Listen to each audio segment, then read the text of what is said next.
आपण पाहत आहात इंडियन फास्ट न्यूज। फिर्यादीचे नाव police head constable 1767 Pravin Mahesh Bhosale, फौजदार चौडी पोलीस ठाणे सोलापूर शहर। आरोपीचे नाव टेम्पो क्रमांक MS13B0825 चे चालक, टेम्पो क्रमांक MS13B0825 चा मालक व त्यावरील सिस्टीम धारक तिघेही।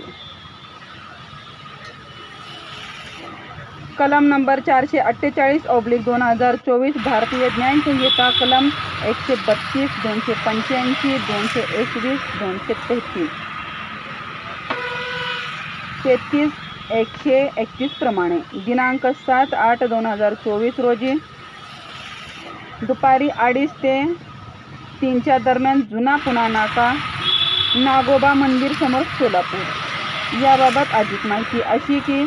वरील वेळी व ठिकाणी यातील नमूद टेम्पोमध्ये डॉल्बी सिस्टीम लावून मुले नाचत हायवेवर नाचत असल्याचे दिसल्याने फिर्यादी हे त्यांना पोलीस ठाण्याकडून परवानगी न घेता कसे काय चालू केले याबाबत विचारणा केली असता त्याने फिर्यादीस मला कोणीही परवानगी लागत नाही म्हणून सदर डॉल्बी चालू ठेवली,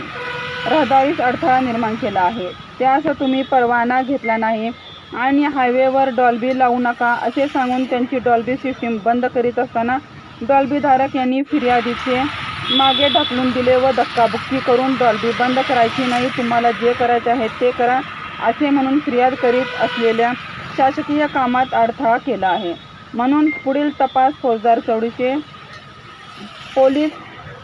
हेड कॉन्स्टेबल पाटील सर करीत आहेत।